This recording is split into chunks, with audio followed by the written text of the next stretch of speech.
Jusen Podcast. Inspirasi hidup jadi berkat. Selamat datang di The Chosen Podcast, Inspirasi Hidup Jadi Berkat. Hari ini saya akan ngobrol-ngobrol dengan Pak Timi Condro dan juga Bu Jenny Kosasih bicara tentang generasi stroberi ya. Ini kita tahu ya, sekarang ini banyak sekali di artikel-artikel tentang generasi stroberi. Nah, mungkin Bu Jenny atau Pak Timi dulu yang mau menjelaskan tentang apa sih sebetulnya generasi stroberi itu.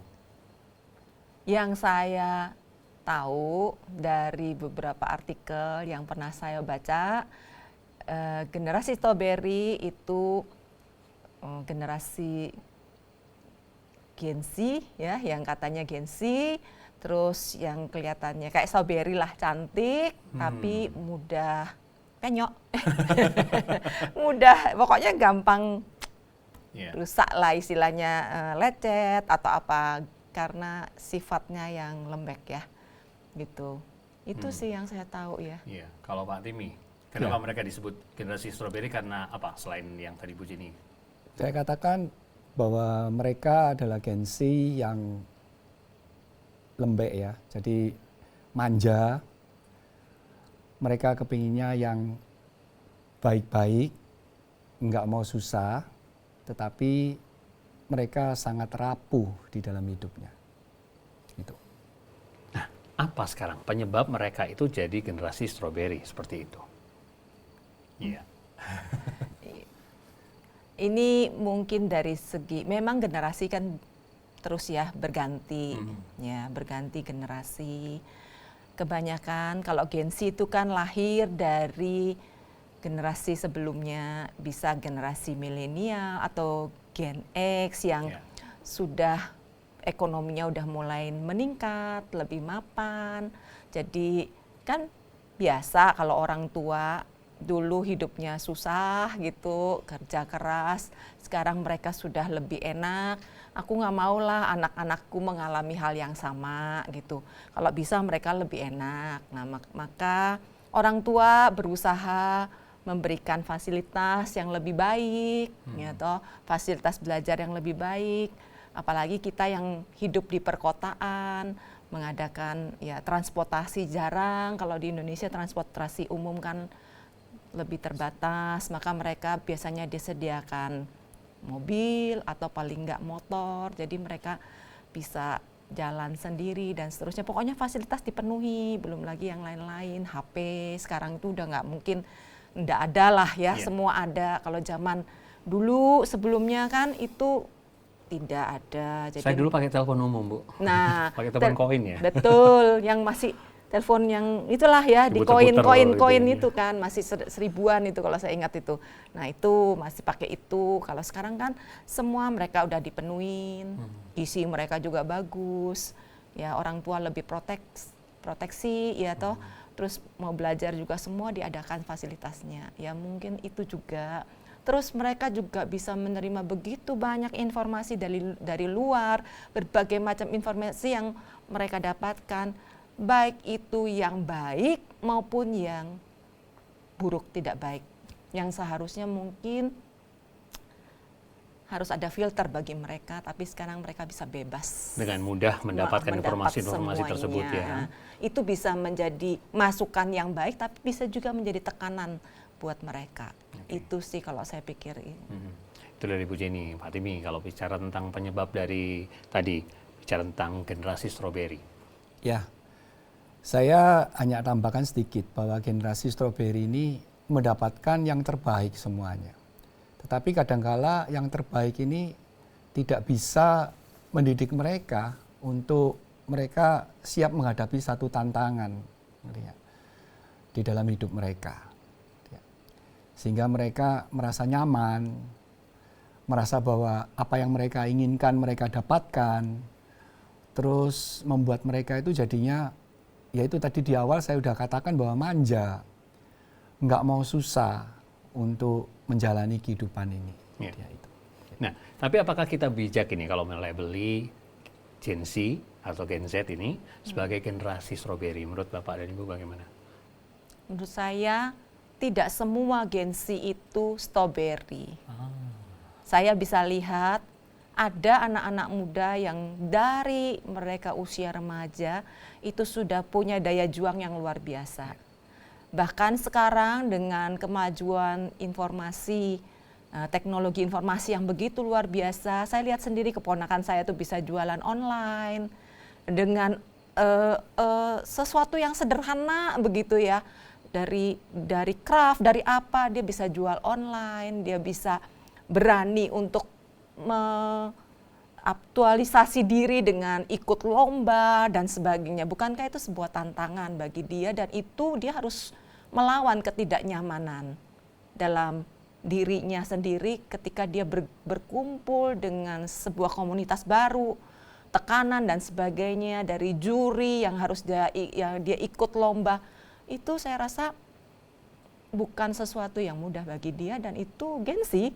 Dia punya kemampuan itu, dan saya lihat, wah dulu saya nggak berani loh kayak begitu, dan dia sekarang bisa gitu. Jadi kita tidak bisa mengeneralisasi ya, semuanya Gen Z itu seperti itu. Betul. Pak Timi?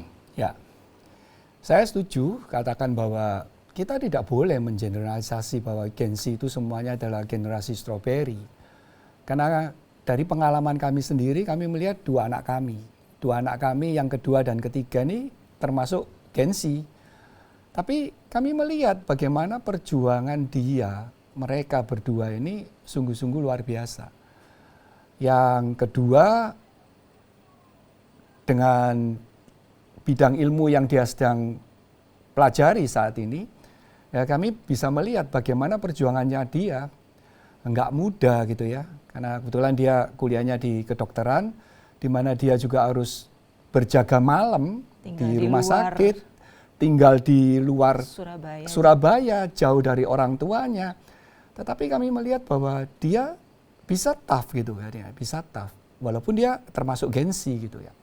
Yang ketiga juga ternyata kelihatannya tenang-tenang saja, dalam artian bahwa dekat dengan kita. Tetapi ada sesuatu yang luar biasa dari dirinya, yaitu dia punya satu semangat ternyata. Tiba-tiba dia menjadi seorang pemimpin di dalam di bidang kemahasiswaan, di fakultasnya. Dan dia lalui dengan luar biasa loh. Dia sediakan waktunya, sampai kadang-kadang bisa pulang malam, harus ikut rapat setelah kuliah. Dia jalani dengan sepenuh hati dan boleh katakan dengan kesenangan ya, jadi istilahnya bahagia gitu loh di situ. Jadi kalau dikatakan bahwa generasi sini semuanya adalah termasuk generasi strawberry, tidak. Jadi ya itu. Ya, kalau bicara tentang generasi strawberry tadi, ini bagaimana? Apakah ada hubungannya dengan orang tua yang misalnya otoriter, atau orang tua yang permisif, apa-apa boleh, nggak apa-apa nak, ya kan selagi masih muda boleh gitu. Ada dua kan, otoriter atau permisif. Nah itu bisa membentuk bisa membentuk generasi strawberry nggak sih? Ya, saya ambil contoh untuk yang orang tua yang otoriter. Otoriter kan berarti anaknya itu diatur penuh oleh orang tuanya. Mau melakukan A, B, C, pokoknya harus nurut orang tua. Kalau kamu nggak nurut, ya nggak boleh. Hati-hati, nanti dicoret dari kartu keluarga. Sehingga mereka nggak punya satu keberanian akhirnya untuk mengungkapkan diri mereka sendiri atau jati diri mereka sendiri. Dan itu bagi orang tua yang demikian sebetulnya tidak mendidik anak-anaknya gitu ya dia. Nggak salah kalau anaknya suatu saat ketika menghadapi satu masalah ataupun kendala, contoh lah di bidang studi mamanya. Bidang studi karena mungkin papanya seorang dokter, mungkin anaknya juga harus dokter kan. Padahal anaknya enggak suka di bidang dokter itu gitu. Jadinya. Saya dengan istri, kami ini dua-duanya ekonom. Semuanya kuliahnya lulusannya ekonomi semua. Tetapi anak kami melakukan satu pilihan yang berbeda dengan kami. Tiga-tiganya melakukan pilihan yang berbeda. Ya kami berikan kepada anak kami satu keleluasaan lah jadinya. Kami tidak otoriter menentukan bahwa harus ini ya ini enggak jadinya. Itu sih. Kalau Bu Jenny gimana Bu? Ya, Kalau tadi otoriter, semua diatur orang tua, sampai pilihan pakaian juga dipilihkan orang Betul, tua. warnanya juga, ya kan? Itu kan? Iya, sampai tidak bisa punya Keputusan sendiri. keputusan sendiri. Akhirnya Nah, bimbang gitu ya. Betul. Itu bisa membentuk seperti itu ya. Betul. Jadi ada apa-apa tanya dulu dah orang tuanya. Mau kemana tanya dulu boleh enggak? Ya bagus sih orang anak yang artinya juga satu sisi anak artinya memberitahukan pada orang tua semua aktivitas, tapi satu sisi lain ini ada pikirannya apakah ini anak tidak dewasa sama sekali dalam pengambilan keputusan. Itu juga berbahaya. Dari satu yang orang tua otoriter, orang tua yang permisif juga bisa membentuk mereka juga kebablasan ya, dalam artian akhirnya mereka tidak bisa membedakan mana yang baik, mana yang tidak baik. Dan ini juga ya dunia sekarang begitu bebas, jadi mereka juga kalau tidak ada border sama sekali itu juga menurut saya juga kurang tepat ya, karena usia seseorang itu kan dari kecil itu kan ya bertumbuhnya itu ada waktunya mereka ini bisa membedakan ini. Nah, ada waktunya dan itu semua juga ada andil dari orang tua yang dalam artian dalam rumah itu dibentuknya gitu. Mereka belajar dari rumah pertama kali ya tentang banyak hal. Oke. Dan bicara tentang tadi bagaimana mereka bisa menentukan pilihan atau bagaimana mereka memiliki batas-batas itu sangat penting. Betul. Dan kalau itu tidak terjadi, ya bisa saja terbentuk menjadi generasi stroberi tadi. Seperti itu ya Pak ya, Bu. Ya, lalu ada pandangan orang tua yang berpikir begini, saya aja deh yang kerja keras, banting tulang. Saya aja deh yang pokoknya hidupnya susah, nggak apa-apa. Yang penting anak-anak saya nggak boleh hidup susah. Semuanya harus berjalan dengan baik. Pokoknya anaknya sebagaimana mungkin bisa ngelewatin jalan tol, bukan jalan yang bergelombang begitu. Gimana pandangan seperti itu? Ya, menurut saya ya tidak tepat ya. Sampai berapa lama sih orang tua bisa terus melindungi anaknya? Ada satu saat nanti orang tua juga akan berpisah dengan anak-anak. Ya. Ada waktunya. Kayak misalnya kami tadi, anak kami harus keluar dari rumah, keluar kota gitu kan. Nah, dia harus berdiri sendiri, harus bisa menjaga diri sendiri, harus bisa mengadakan kebutuhannya sendiri dengan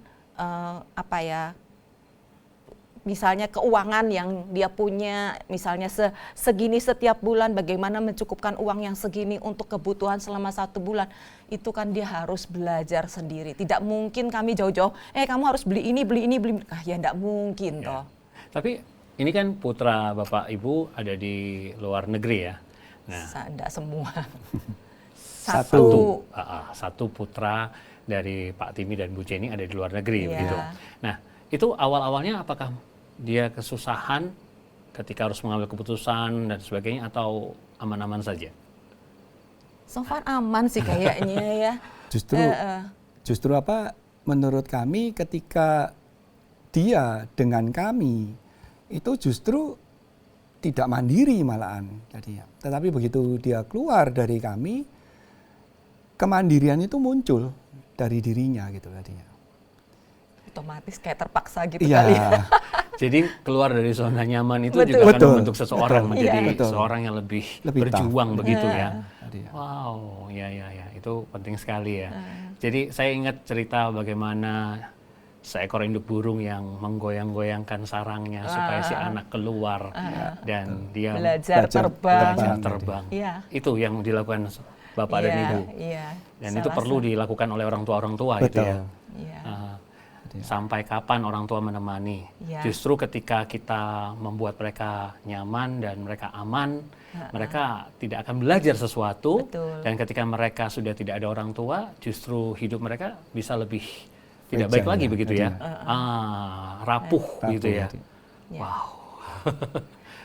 Gimana Bu? Tapi katakan tetap dengan orang tua satu rumah pun kan ada kondisi keluarganya ndak pergi keluar kota atau keluar negeri, tetap di dalam rumah ya kita masih tetap bisa melakukan itu sih dengan pembatasan.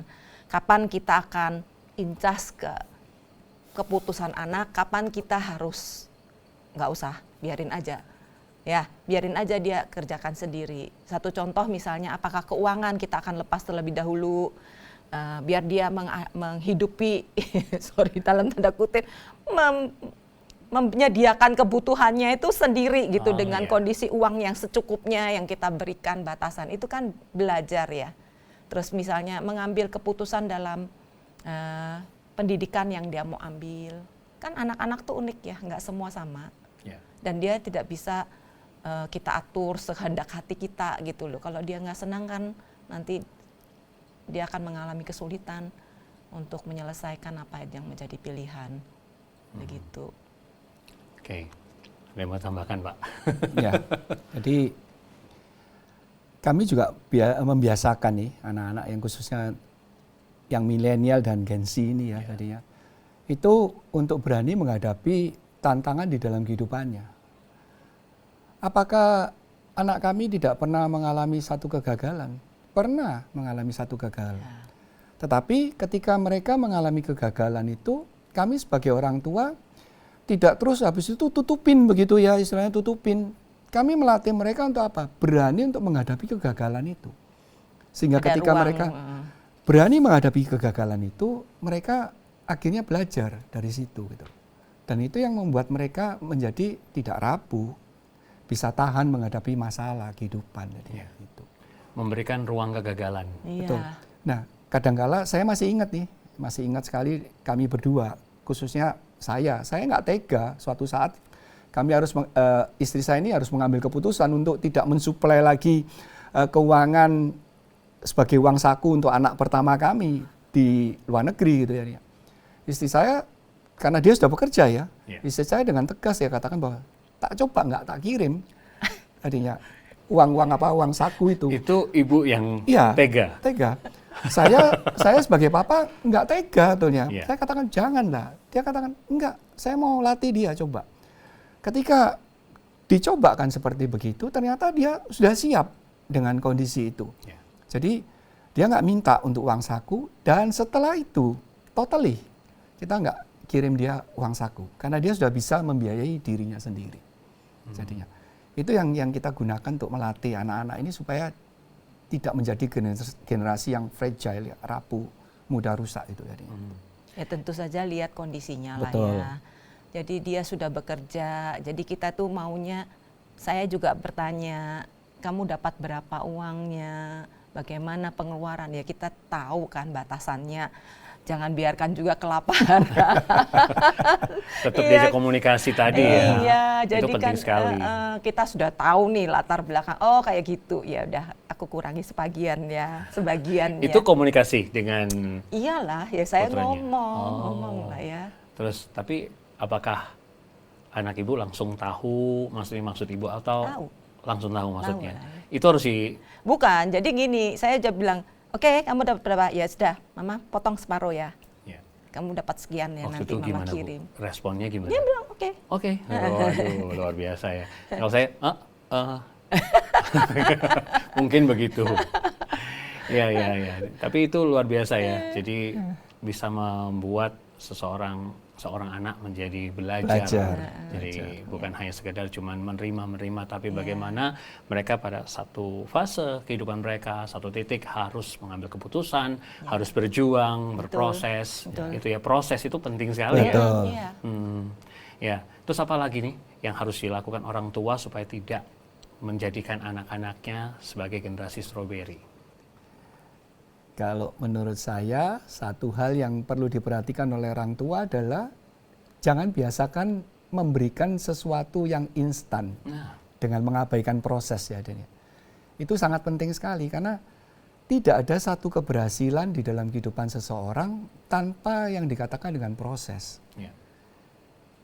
Dari kecil mau ke dewasa pun harus melalui proses kan, tahapan demi tahapan. Demikian juga dalam kehidupan untuk kita mendidik anak kita supaya dia bisa mandiri, supaya tidak menjadi generasi stroberi. Yaitu apa? Mereka harus dibiasakan untuk melewati proses demi proses di dalam kehidupan mereka. Tidak mudah menjalani proses demi proses dalam kehidupan mereka. Kadangkala ada jatuh bangunnya, tetapi ketika jatuh bangun itu yang terjadi mereka mulai terbiasa dilatih. Kan orang tua kadang-kadang karena itu ya tadi ya nggak tega, terus akibatnya apa? Kasih sesuatu sebagai bypass lah, jalan pintas, dan itu sangat tidak mendidik. Saya sangat bersyukur kalau melihat banyak orang tua sekarang ini yang punya anak-anak ketika mereka dengan fasilitas mereka, lalu mereka tidak memberikan kesempatan begitu anaknya lulus langsung menjadi pemimpin di dalam perusahaan mereka, tidak. Tetapi melatih mereka untuk ikut di luar dari perusahaan, untuk mendidik mereka untuk tahu dalam bahasa Jawanya itu soronya hidup, susahnya bekerja. Dan ketika mereka sudah siap semuanya, orang tuanya yang lihat sudah siap dari karakter, dari sifat, dari sikap mereka akhirnya tarik untuk mereka jadikan pemimpin. Dan mereka akan jadi pemimpin yang baik ya, ketika mereka bisa menjalani kehidupan mereka dengan baik. Yeah. Generasi Z sekarang ini boleh dikatakan generasi yang luar biasa sebetulnya.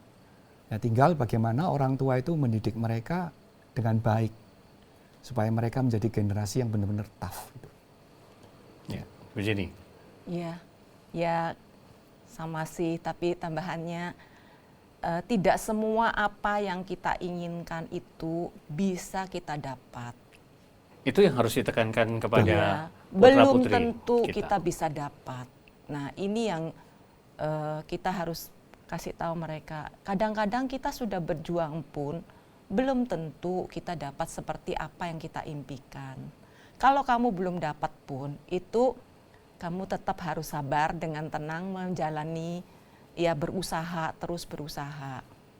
Satu saat kamu pasti dapat yang lebih baik, yang terbaik. Ya toh. Karena apa?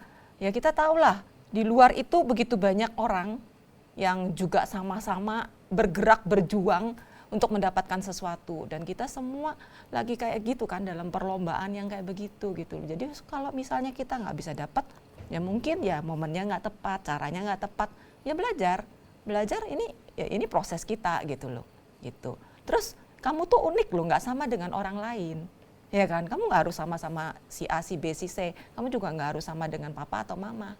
Kamu punya caramu sendiri, zamanmu juga zamanmu sendiri. Nggak bisa pakai caranya kita papa mama. Kalau papa mama sekarang nggak bisa kasih kamu nasihat atau masukan yang sesuai dengan zamanmu, ya ini artinya ya memang perjuanganmu kan, karena memang kan beda ya. Kami hidup dengan zaman kami yang beda gitu. Dia Gen Z ya beda. Mereka sebenarnya lebih luar biasa, punya pengetahuan yang jauh lebih banyak daripada kami orang tuanya. Hanya kadang-kadang keputusannya yang mereka perlu belajar. Itu. Wow. Iya kan? Iya, jadi ini bicara tentang bagaimana supaya orang tua juga bisa ya mendidik putra-putrinya menjadi generasi-generasi yang tidak instan, generasi-generasi yang mau melewati proses dan percaya ketika proses dijalani dengan baik akan menghasilkan sesuatu yang baik. Oke. Pak Timi dan Bu Jenny, mungkin ada sesuatu yang mau disampaikan untuk orang tua? Setiap anak itu unik, berbeda satu dengan yang lain.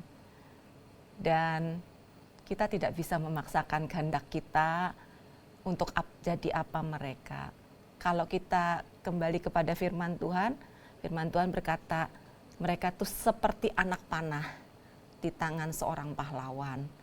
Nah, kalau kita belajar anak panah itu beda-beda loh bentuknya. Setiap zaman berbeda bentuk, kebudayaan, negara itu beda gitu loh. Sehingga kita nggak bisa samaratakan. Dan setiap mereka yang ditarik oleh busur yang berbeda, pasti sasarannya juga akan berbeda. Nah, karena itu kita para orang tua berikan kebebasan, tapi kita juga mesti punya bordernya, batasannya. Yang paling penting, tangan yang paling tepat untuk melihara hidup mereka adalah pahlawan yang luar biasa, yaitu Tuhan sendiri. Amin. Pak Timi? Saya rasa sudah diberikan semuanya dengan istri saya. Diborong. Sorry. Jadi itu yang memang kita sebagai orang tua nggak boleh ya untuk memaksakan kehendak kita semuanya. Dan tapi kita juga nggak boleh terlalu longgar dengan mereka. Tapi kita tetap berikan arahan ke mereka supaya masa depan itu kan mereka yang pegang, bukan kami orang tua. Kami hanya bisa mengarahkan gitu loh. Menyediakan fasilitas Ya, juga. sediakan tapi fasilitas kalau kita bisa ya mengajarkan. menyediakan fasilitas. Tetapi masa depan sesungguhnya adalah di tangan mereka sendiri. Ya. Itu. Oke, wow, luar biasa ya. Pak Timi, Bu Jenny, terima kasih. Sama-sama. Ya, ini saya juga belajar dari Pak Timi dan juga Bu Jenny. Dan ya, inilah akhir dari kebersamaan kita, ngobrol-ngobrol bersama dengan Pak Timi Condro dan juga Bu Jenny Kosasih. Jangan lupa untuk terus ikuti The Chosen Podcast, Inspirasi Hidup Jadi Berkat. Saya Jim Lesmana, God bless you.